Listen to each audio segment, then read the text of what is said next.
Assalamu alaikum dear students. Our today's topic is merits and limitations of diagrammatic and graphic presentation. Merits and limitations of diagrammatic and graphic presentation.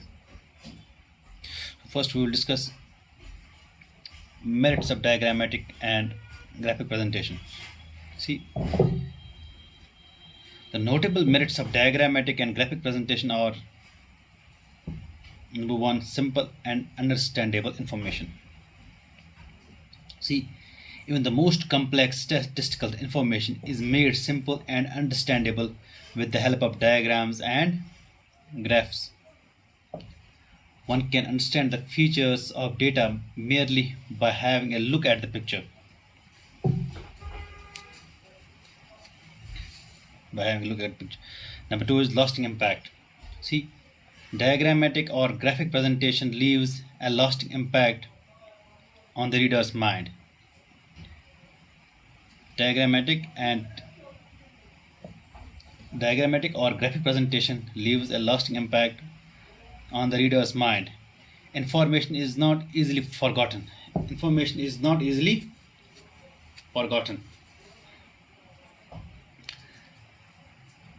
Number three is no need of training or specialized knowledge. See, one needs no training or specialized knowledge in reading the diagrams and graphs. These are easily understood even by a layman. Number fourth one is attractive and effective means of presentation. See, diagrams and graphs are very attractive and effective means of presenting data. It's rightly said that a picture is a worth of 1,000 words.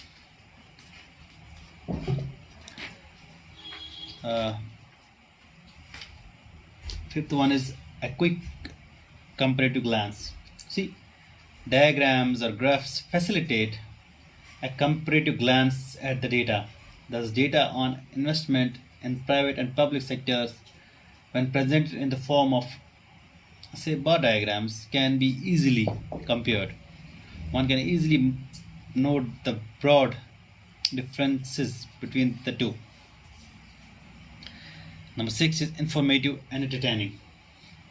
So besides being informative, diagrammatic or graphic presentation is an entertaining means of data presentation. The beginners are just fascinated to draw pictures in the form of diagrams and graphs.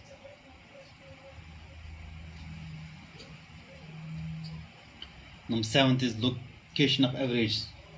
See, using graphic technique, we can easily locate the values of certain averages, such as mode and median.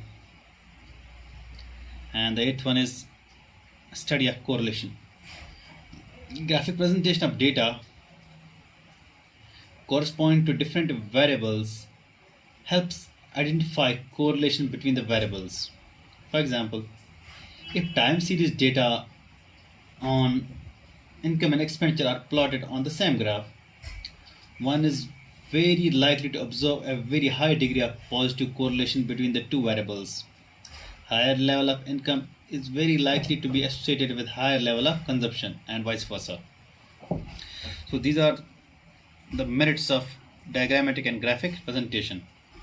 Now we will discuss the limitations of diagrammatic and graphic presentation. The limitations of diagrammatic and graphic presentation. See, some of the limitations of diagrammatic and graphic presentation of statistical data are: number one, limited use. Only a limited set of data can be presented in the form of a diagram.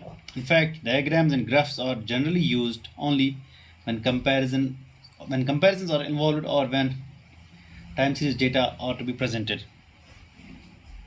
Number second is misuse.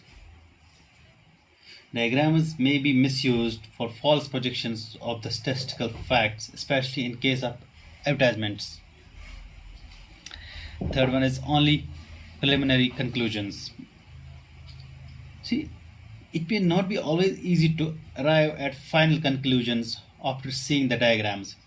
Multiple information in the form of diagrams and graphs may offer only preliminary conclusions. So these are some of the limitations of diagrammatic and graphic presentation. Thank you very much.